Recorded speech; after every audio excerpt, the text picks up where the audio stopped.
Hello guys, स्वागत है आप सभी का शिव ओम क्लासेस के ऑनलाइन प्लेटफॉर्म में। हम मुहावरे और लोकोक्तियाँ पढ़ रहे थे। ये पार्ट 12 है, पार्ट 12 है।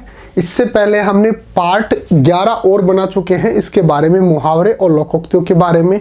आगे इस सीरीज़ के अंदर हम और बनाएंगे ताकि जितने भी मुहावरे और लोकोक्तियाँ हो सकते हैं हम सभी को इस सीरीज़ के अंदर कवर करने की कोशिश करेंगे, ताकि अगर आप इन वीडियोस को एक बार भी देख लेंगे तो आप मुहावरे और लोकोक्तियों में से किसी भी प्रश्न को मिस नहीं करेंगे जो आपके एग्जाम के अंदर आ सकते हैं। हमने सभी को कवर किया है। तो हम ये पार्ट शुरू करें इससे पहले आपके लिए एक अनाउंसमेंट है कि अगर आपको अपनी क्लास का कंप्लीट स्टडी मटेरियल चाहिए, जैसे notes, videos, model paper, NCERT solutions, MCQ test, previous year के पेपर, सब कुछ फ्री के अंदर चाहिए, तो अभी प्ले स्टोर पे जाइए और हमारी ऐप डाउनलोड कर लीजिए, शिव ओम क्लासेस।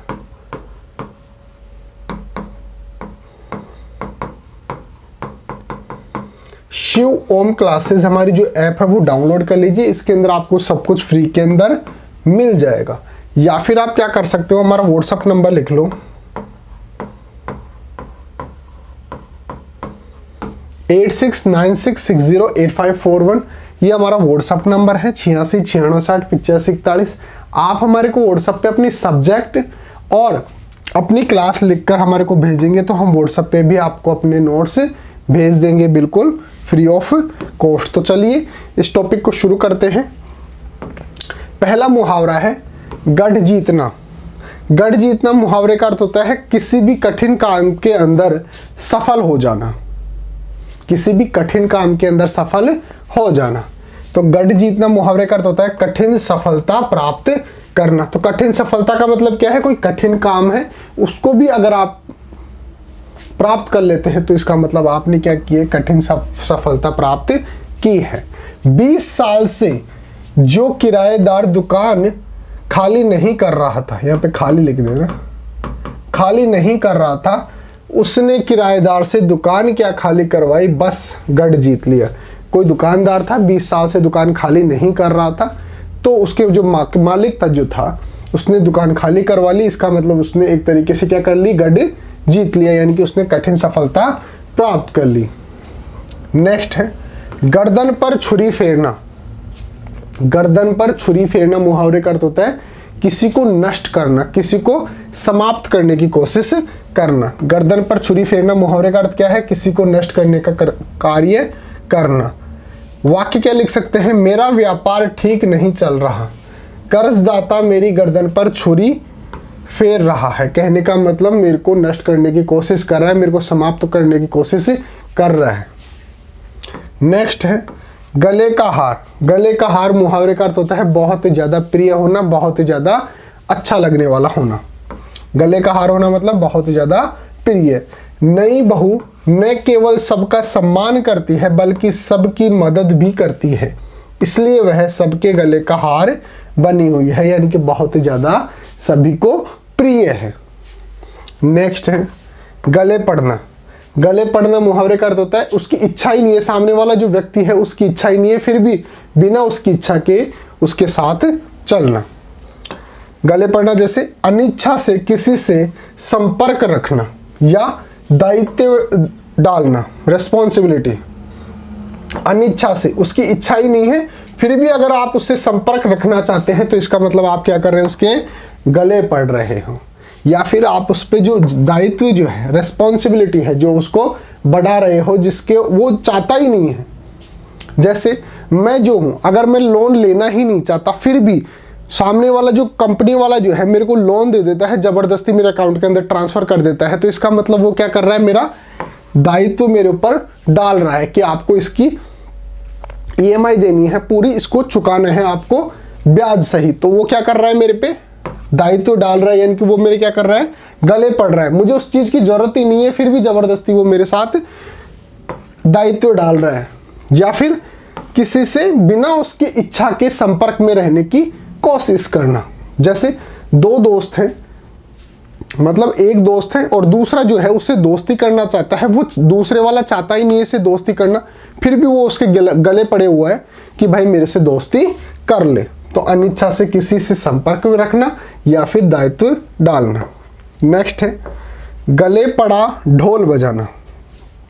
गले पड़ा ढोल बजाना मुहावरे का अर्थ होता है सिर पर पड़ी जिम्मेदारियों को मजबूरी में करना। अगर आपके गले के अंदर ढोल पड़ा हुआ है तो आपको बजाना ही पड़ेगा।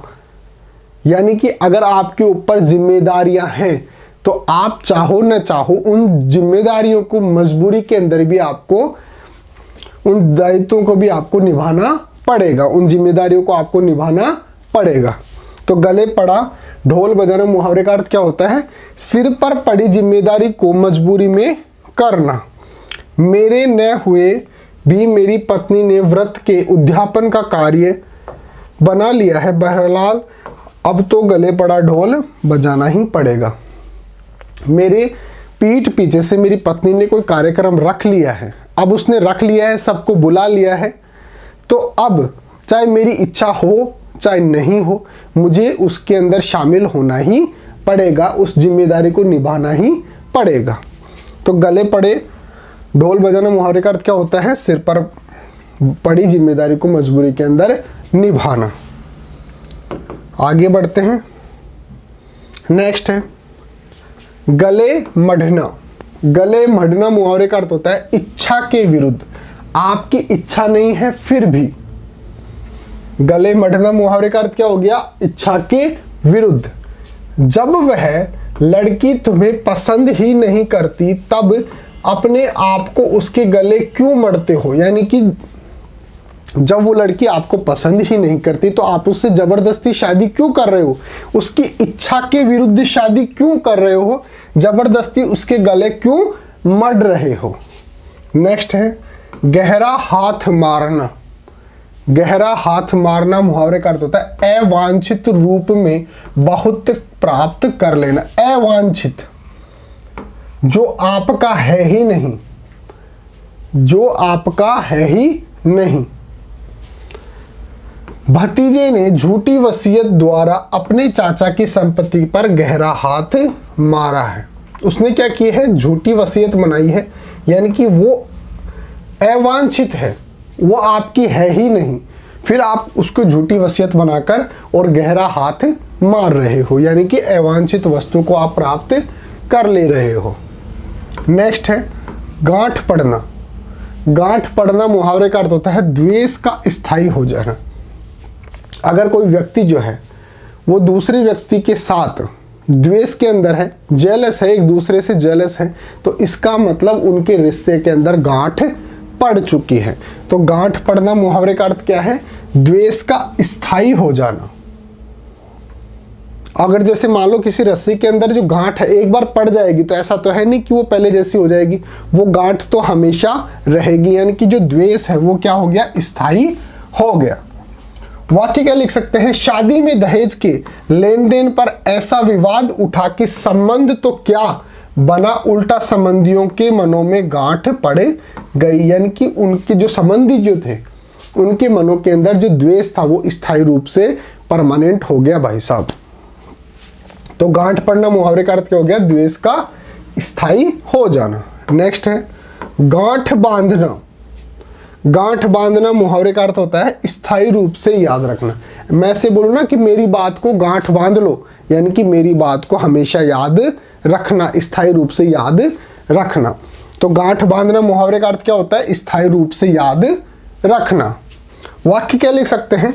मेहनत किए बगैर व्यक्ति का विकास संभव नहीं है, मेरी इस बात को गांठ बांध लो। अगर मेहनत करोगे तो ही आपका विकास होगा, मेरी इस बात को गांठ बांध दो, यानी कि बिल्कुल याद रखना, कभी इसको भूलना नहीं, स्थायी रूप से आप याद रखना, परमानेंट आप याद रखना।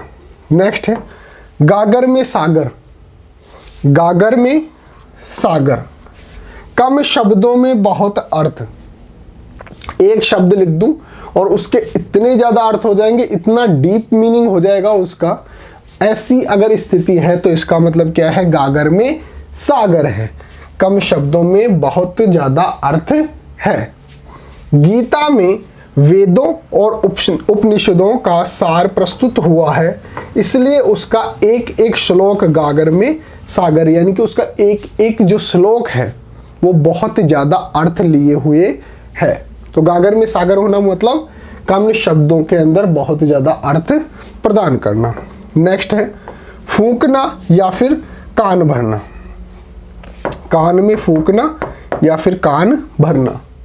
तो कान में फूंकना या फिर कान भरना मुहावरे का अर्थ होता है चुपके से कुछ कह देना।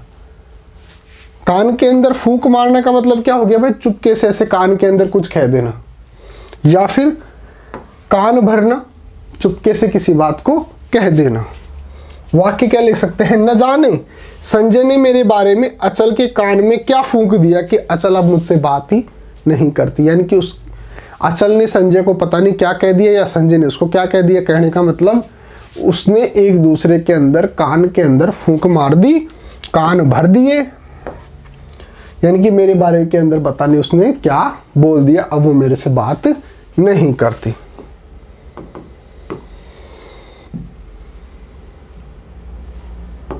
नेक्स्ट है कान में तेल डालना। कान में तेल डालना मुहावरे का अर्थ होता है किसी की बात पर ध्यान न देना। कान में तेल डालना मुहावरे का अर्थ क्या होता है, किसी की बात पर ध्यान नहीं देना। अर्पित को पढ़ाई के लिए कहता हूं किंतु सुनता ही नहीं है, कान में तेल डाले हुए है। यहाँ पे कहता हूं लिख देना। पढ़ाई के लिए कहता हूं किंतु वो सुनता ही नहीं है, कान के अंदर तेल डाले हुए है वो, यानी कि वो किसी की बात नहीं सुनता है, किसी की बात पर ध्यान नहीं देता है। नेक्स्ट है कान लगाना। कान लगाना मुहावरे का अर्थ होता है ध्यान देना। कान लगाना मुहावरे का अर्थ होता है ध्यान देना। जैसे आप बैठे हो और अगर आपको बाहर से कुछ आवाज आ रही है तो आप बिल्कुल ध्यान से सुनते हो ना। कहने का मतलब आप क्या कर रहे हो, कान लगा रहे हो, ध्यान से सुन रहे हो। तो कान लगाना मुहावरे का अर्थ क्या होता है, ध्यान देना। वाक्य के अंदर क्या लिख सकते हैं, शिक्षक ने विद्यार्थियों से कहा परीक्षा की दृष्टि से यह बात बहुत महत्वपूर्ण है, कान लगाकर सुनो, यानी कि ध्यान से सुनो। नेक्स्ट कानी कोडी पास न होना। कोडी भी नहीं होना और वो भी कौन सी, कानी। तो कानी कोडी भी पास में नहीं होना, इसका मतलब क्या है, एक भी पैसा पास में नहीं होना। कानी कोडी पास में न होना मुहावरे का अर्थ क्या हो गया, एक भी पैसा पास न होना।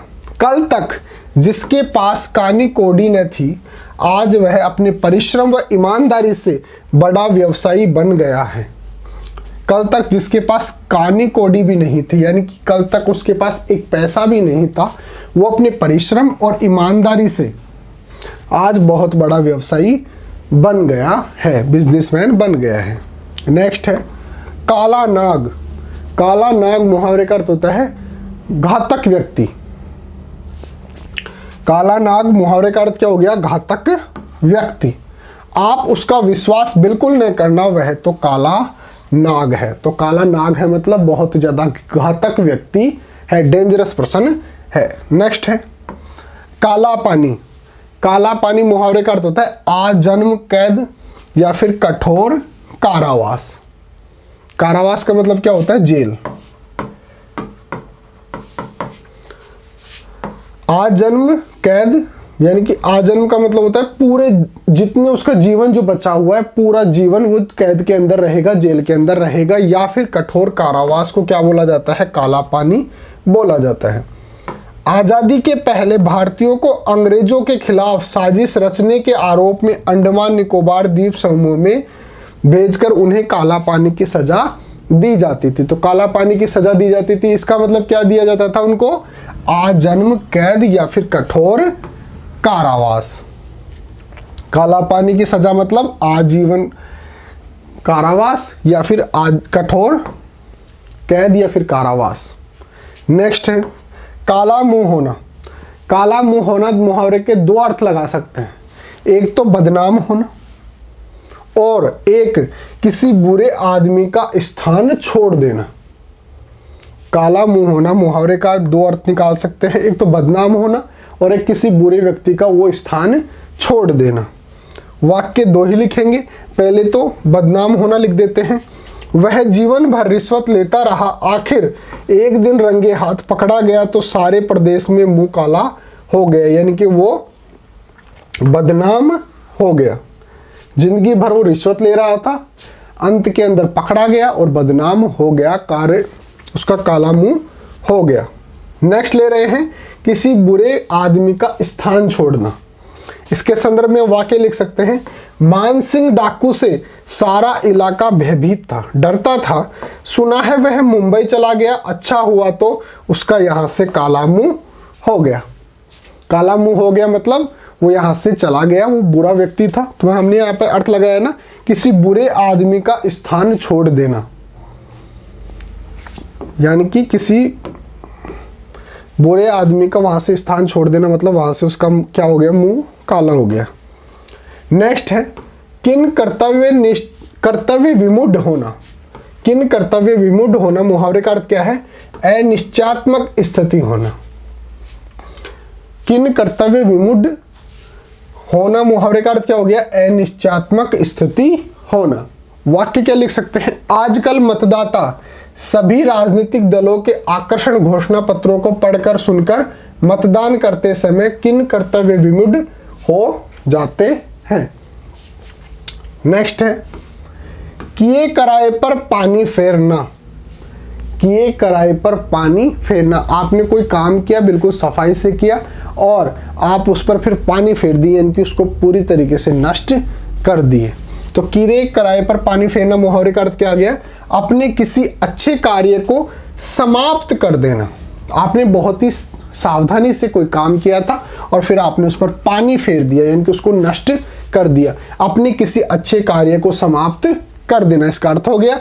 वाक्य क्या लिख सकते हैं, किसी के लिए 10 काम करो और 1 न करो तो किए कराए काम पर पानी फिर जाता है। 10 काम करो किसी के, 1 काम नहीं करो तो सिर्फ 1 काम न करने से किए कराए पर पानी फिर जाता है।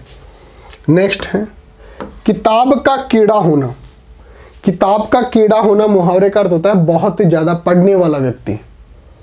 किताब का कीड़ा होना मुहावरे का अर्थ क्या है, अधिक पढ़ने वाला। वाक्य क्या लिख सकते हैं, किसी को भी किताबी कीड़ा होना ठीक नहीं है, हर किसी के लिए व्यवहारिक ज्ञान भी जरूरी है। यानी कि ऐसा जरूरी नहीं है कि आपको बिल्कुल किताबी कीड़ा ही बनना है, अधिक पढ़ने वाला बनना है। आपको व्यवहारिक ज्ञान भी होना चाहिए, दुनियादारी का नॉलेज भी आपको होना चाहिए। नेक्स्ट है कुआं खोदकर पानी पीना। कुआं भी आप खोद रहे हो और पानी भी आप ही को पीना है, तो इसका मतलब खुद का काम खुद ही करना। कुआं खोदकर पानी पीना मुहावरे का अर्थ क्या हो गया, उद्यमशील होना। यानी कि उद्यमशील होने का मतलब क्या हो गया, उसके पास खुद का काम है। कुआं खोदकर पानी पीना मुहावरे का अर्थ क्या हो गया, उद्यमशील होना, खुद का काम खुद ही कर लेता है। जिसके पास संचित धन नहीं होता उन्हें खुद कुआं खोदकर पानी पीना पड़ता है, यानी कि खुद का काम खुद ही करना पड़ता है, उद्यमशील होना पड़ता है, ऐसा कोई काम ढूंढना पड़ता है जिससे आप अपना जीवन यापन कर सको। उद्यमशील का मतलब क्या है, उनके पास क्या है, रोजगार है, कार्य है। तो कुआं खोदकर पानी पीना मुहावरे का अर्थ क्या हो गया, उद्यमशील होना। तो जिसके पास संचित धन नहीं होता उनको कुआं खोदकर पानी पीना पड़ता है। नेक्स्ट है कुएं में ही भांग पड़ना। कुएं में ही भांग पड़ना मुहावरे का अर्थ क्या हो गया, सबकी बुद्धि भ्रष्ट हो जाना। कुएं के अंदर भांग पड़ना मुहावरे का अर्थ क्या हो गया, सबकी बुद्धि जो है वो भ्रष्ट हो गई है। वाक्य क्या लिख सकते हैं, ज्यादातर कर्मचारी भ्रष्ट हैं, कुएं में ही भांग पड़ी हुई है। भ्रष्टाचार की शिकायत किससे करें, सभी लोग भ्रष्ट हैं, सभी कर्मचारी भ्रष्ट हैं, नीचे से लेकर ऊपर तक सभी भ्रष्ट हैं। तो आप शिकायत करेंगे तो किससे करेंगे, पूरे कुएं के अंदर ही भांग पड़ी हुई है, यानी कि सबकी बुद्धि जो है वो भ्रष्ट हो रखी है। नेक्स्ट है कूप मंडूक होना, यानी कि कुएं का मेंढक होना। कूप मंडूक होना मुहावरे का अर्थ क्या हो गया, सीमित ज्ञान होना। जैसे कुएं के अंदर जो मेंढक है वो ये सोचता है कि दुनिया जो है वो केवल इतनी सी है और इस दुनिया का मैं राजा हूं। उसको पता ही नहीं है कि कुएं के बाहर जो है वो भी एक दुनिया है, यानी कि उसके पास जो ज्ञान है वो उसी को मान लेता है कि जो मेरे अंदर जो ज्ञान है वही सब कुछ है, यानी कि सीमित ज्ञान होना, उसके अंदर जो ज्ञान है वो सीमित है, लेकिन फिर भी वो उसको